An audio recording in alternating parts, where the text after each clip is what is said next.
Hello and welcome to yet another episode of the Euroman Movie Report, the show where I talk about a movie I have recently watched at my local movie theatre. This week I have watched Live by Night. Live by Night is this 1920s, 1930s gangster drama starring Ben Affleck, directed by Ben Affleck, and the screenplay is even adapted by Ben Affleck. And in this film, Ben Affleck plays this, not gangster, but outlaw, as his character says in the voiceover narration in the beginning of the film. And his name is, Joe Coughlin. And his dad is played by Brendan Gleeson, who is superior at the Boston Police Department. And the film begins in 1926 in Boston, where Ben Affleck, as I said earlier, he considers himself an outlaw and he robs banks and he robs illegal gambling. And we witness one of these robberies in the beginning of the film where they rob a card game, and we're told that Ben Affleck, he has an inside man, but it turns out that that inside man is in fact an inside woman played by Sienna Miller, who plays this Irish gangster chick with a heavy Irish accent. But as in any other gangster film, nothing lasts forever, so there's this car chase after Ben Affleck and his gang. They have robbed a bank, and Ben Affleck, he is injured, and then his gangster chick girlfriend, Sienna Miller, she sells him out to this Irish gangster who she is also dating. And there's a scene where Ben Affleck gets his ass kicked, literally.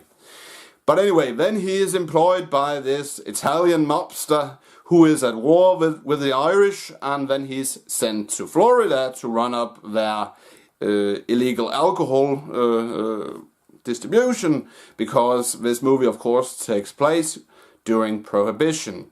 And there he meets this Cuban chick played by Zoe Saldana, of, among other films, Avatar. And she has taken on this heavy I come from Cuba accent. And there's of course some steamy sex scenes between Ben Affleck and Zoe Saldana, and one of them I don't know why, but they were to some extent somewhat satirical in my opinion. But anyway, and then of course there's a cameo by Chris Cooper, who plays this fundamentalist police chief, and his daughter, played by Elle Fanning, she gets into trouble after she has gone to Los Angeles, and then she comes back, and then she crosses paths with Ben Affleck's character, because what she experienced in Los Angeles, abuse, violence, drug addiction, that turns her into this born-again Christian, and she goes against gambling and alcohol use, etc. And that, of course, upsets Ben Affleck's boss, and because her voice in the local community is very powerful. But all in all, this movie, it's the photography, for instance, the scenes in the swamp where we have Ben Affleck and out in this boat. He goes out to this speakeasy out in the Florida Everglades, if I'm not mistaken. They are very beautifully photographed, in my opinion, and so is also a scene where Ben Affleck later in the film, he drives with his assistant over this bridge, which I'm not sure about the geography, but maybe it's the Florida Everglades as well. It's very well photographed, in my opinion. Ben Affleck is, we have seen in previous films like Argo, a very capable director, and he can even put together a good script. But that said, it was like, yeah, Ben Affleck, he didn't really fit in this 1920s, 1930s situation. Maybe it's because now we know him as Bruce Wayne Batman, but in my opinion, it was like he was just Ben Affleck in the 1920s, 1930s. However, the other actors, especially Chris Cooper, he did a great job at playing this grief-stricken fundamentalist, police captain. And talking about that fundamentalist police captain, his brother-in-law, there's this part of the film where we are shown that Chris Cooper's character's brother-in-law, he is in fact a member of the Klan, Ku Klux Klan, and the actor who played him, I'm not sure what his name was. I have it here.